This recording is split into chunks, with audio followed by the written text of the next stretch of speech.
guys, for this one, the video's a bit dark, so I'd recommend turning your brightness up. Yeah, so apologies for how dark it is. I was just trying some new nighttime settings, but I figured it out. Next week I'll have it corrected.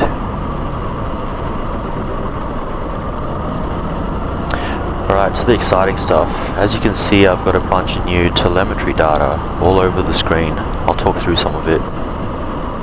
Over here on the top left hand side of the screen, you've got the lap counter, lap times, delta times, and my fastest lap highlighted. Lead's grid of the formation lap here. Top right hand side, you've got GPS position overlaid with satellite image of the track, and also live positioning there too. In the middle of the screen, you've got the accelerometer, which is essentially the G-force. I'm still kind of fine-tuning this one as it records your head movement too, which is weird. Just ignore what happened on track there. We had to go back around for another formation lap due to lead being the first time in the lead and going too fast on the pace lap. I was trying to explain to him to slow down, but he's a bit slow. And finally, in the bottom right hand side of the screen, a speedometer. I can change this to 2 kilometers an hour, but I'm keeping it in miles per hour just because I think the Americans would start a riot if they saw something they didn't understand. Yeah, hopefully Mr. Honey Badger slows down here so we don't have to do another pace lap.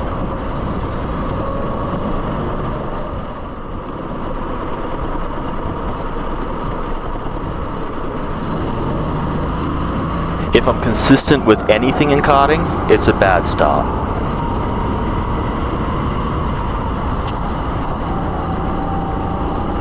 I need to dispatch car 27 ahead quickly so I don't have to defend too much around the track.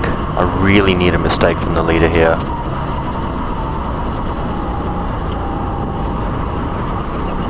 Huh, there's the mistake. Maybe you heard me. He goes in a bit narrow, most likely from too much speed on entry into turn 2. Naturally, after taking first place, I have to go defensive into turn 5, now dubbed the light bulb by the manager of the track. This is noted by my racing line, which is in the center of the road, approaching the corner. Let's take a look at my top speed on the straight, now that I have the data available. 45 with a tick to 46, and still car 28 just cruises by. Clearly again, I have another speed capped kart, so I'm going to have to focus on my cornering and consistency as usual.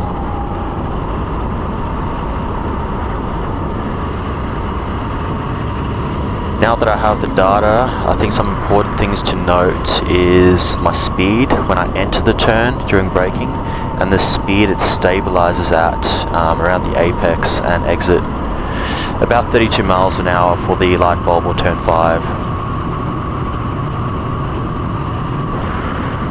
Looking at the lap timings in the top left hand side, 44.419 for my first official flyer, noting that I had to do a switchback on turn 1 in the previous lap.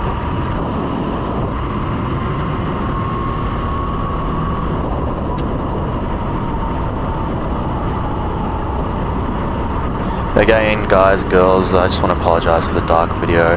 As I said, I tried new settings, but I figured out where I went wrong. I tried editing the video like right now to make it brighter, but it kind of pixelates the image and makes it look really bad. Alright, back on the racing line this lap, but I'm really struggling to get a feel for this kart. I have a feeling this kart prefers a mid-apex rather than my usual late apex. That's just a characteristic of the kart. In this race, we're effectively robbed of a lap due to the twice around shenanigans caused by the leader there at the start. This loss of a lap kind of hurts me towards the later parts of the race, which you'll see if you stick around for the whole video.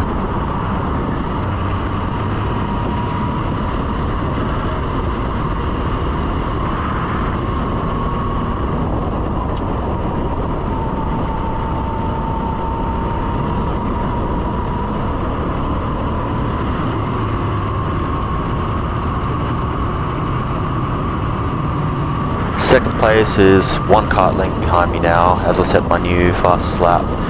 Maybe I just needed a bit of pressure to perform. He's still catching me though, so I may have to go defensive into turns 2 and 3 coming up. So quick chat about defensive driving. Defensive driving isn't just about taking the inside line, it's also about controlling that apex and really milking everything out of your already compromised and slow exit. Which I do well enough, which is why I'm returning back to the racing line for turn 5 ahead. As you probably saw there was a very mid-apex, which is not ideal, but it seems to work pretty well for this car. Late apexing is obviously more ideal, especially when you're coming out onto a straight, but this car for whatever reason just can't handle that very well. I've pulled a bit of a gap now. Second place is about 3 kart lengths back, as I set my fastest lap time there of a 44.081. Yeah, so despite that I may still need to go defensive for turn 5 ahead. Yeah, never mind, I got a good exit at turn 3, so we're back to the racing line.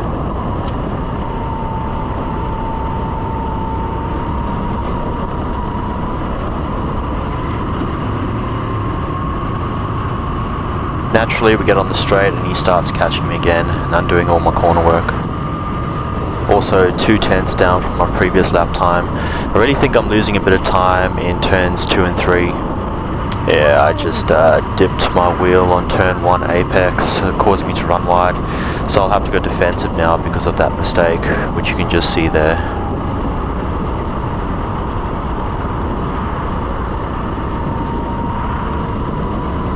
Coming up to turn 5 and I go hyper defensive.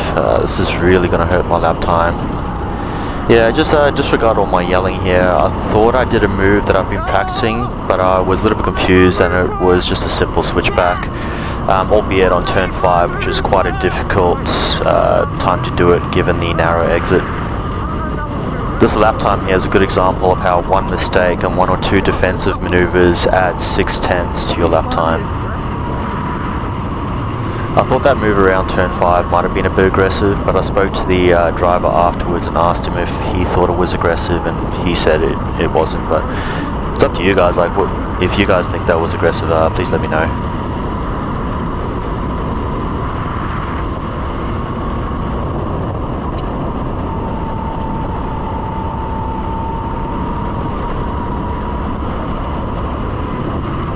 I'll end up losing this position here as I cannot defend on this straight, and there's nothing I can really do with him all the way down there on the left hand side. Oh, very good apex control there by number 26. Yeah, he did take it very well. All he did was place himself nicely over the apex, which prevented me from finishing my switchback. It's also very difficult to spot it, but I held the brake for a fraction of a second longer as he moved over the apex, which delayed my power application and ruined my exit. It was a very well timed dive by 26, but bear with me as we go back and we try and dissect that little move. At this point on the straight, he's already got a better run than what I do.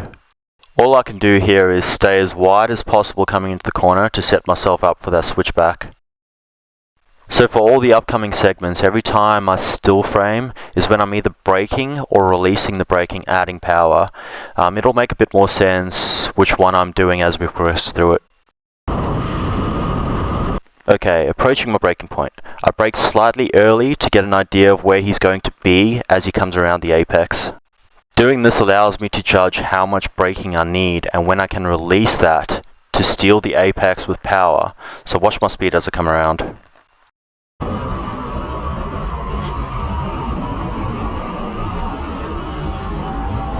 That was under braking. So in this kart, my normal cornering speed at turn 1 is about 31 miles an hour. Notice here that I'm at 26 miles an hour because I had to hold that brake slightly longer to wait for him to pass through the apex. Then immediately back on the power as I see the space, but at this point it was too late as he was already over the apex longer than I anticipated. So normally at this point on exit I'd be up to about 34 to 36 miles an hour, but as you can see here I'm only at 30 miles an hour, hence why he starts pulling away. I know it doesn't seem like much, but with these tight margins it makes a big difference on exit. Let's get back to the race. Goodbye, my lover. Goodbye, my friend.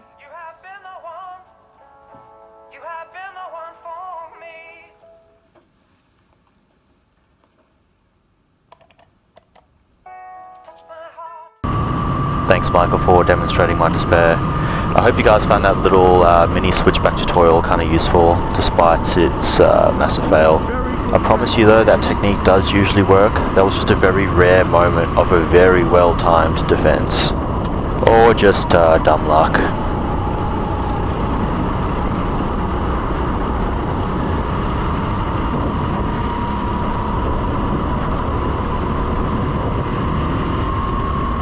Ideally here, I want to set myself up to be right on his ass coming onto the straight. But that's difficult to do when you can't match his exit speed. Alright, coming onto the straight.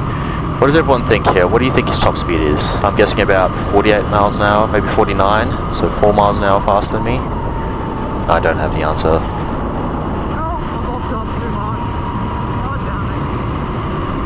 So I was referring to my turn 1 there. I missed the apex by about 3 feet, and going back to what I previously said, those small margins in these really tight conditions make a big difference.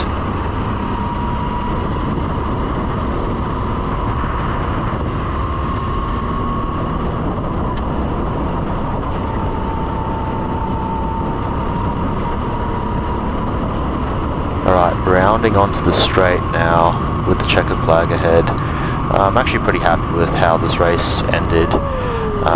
Yeah, I'll take all the small wins here. I was happy with how I handled that kart, noting it took me a while to get into it. Hence my small celebration there, as I'm not too upset about coming second there.